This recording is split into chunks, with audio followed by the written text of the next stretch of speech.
Hey friends, I am here with a fabulous community member, Clay Harrison. He is the operations manager of the Museum of Durham History. This is a fabulous place if you want to know anything about Durham, and Clay is the person to talk to. Clay, tell us, what is one myth about running a museum or having a museum that you want to bust? Sure. So I thought about this question a little bit, and I'd say a myth about working in museums is that you have to be educated in working museums. You have to have a master's in museum studies and curation, things like that. In my experience and from what I've read, museum staff can be comprised of people from several different backgrounds. For example, our executive director has a background in communications. He worked at the National Archives. Our main curator is a registered nurse and spent a majority of her career doing that. I myself have my undergrad degree in political science, and I'm currently getting my master's in library science. So just because you are not formally educated in museum work does not mean that you aren't able to work in a museum. So I like to ask either two terms or two trivia facts. This museum is growing at a rapid pace. My first trivia fact has got to be that we see on average 20,000 in-person visitors every year, and then you can double that number for the amount of digital visitors we have on our website, on our YouTube, all of our various social medias. Because we are a fairly small museum, we are very proud of our online presence. We try to have triple, quadruple the amount of content that we have in person as we do online.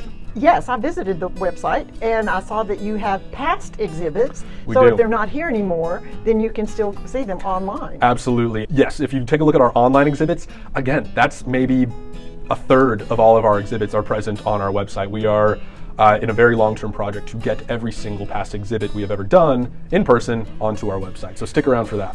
That sounds amazing. What are some typical exhibits that you would have? I've worked here for over 2 years now, and I've seen a few exhibits.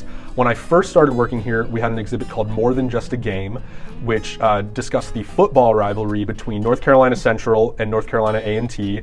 Very fun exhibits. After that, we had an exhibit called Dining Out in Durham, discussing Durham's 20th century and 21st century dining scenes. Most recently, we had the life and legacy of Floyd B. McKissick Sr., a very, very important civil rights icon who spent a majority of his career here in Durham.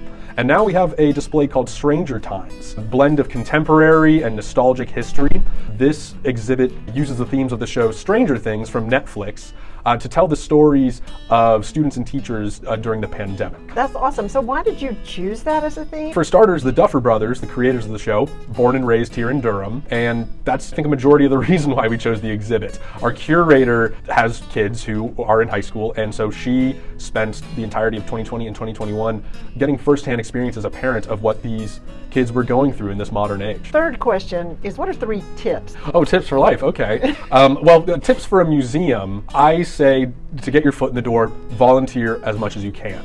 Volunteering in a museum is very important to get your face out there. Oftentimes, museum employment is limited, so the better you get to know the institution and the people working there, the more likely they are to want you there for the long term.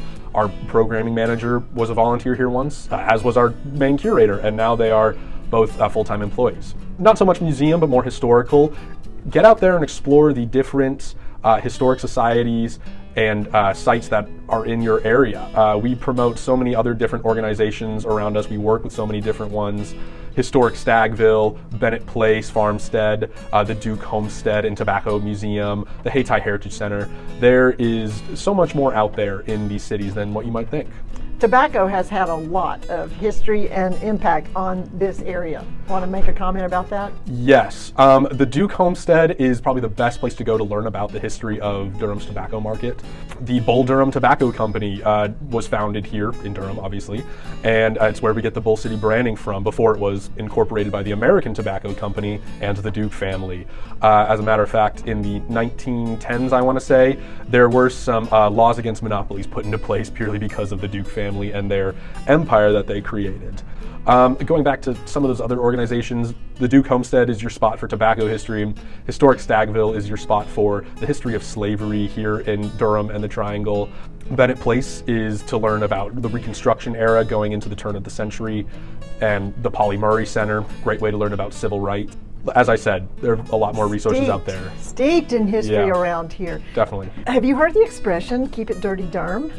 I have. And what does it mean, and do you agree with it? I think it is a callback to Durham's earlier years when it was still not the most safe city, but now that it's expanded, it's progressing, it's been reinvented as a phrase to mean keeping the city authentic.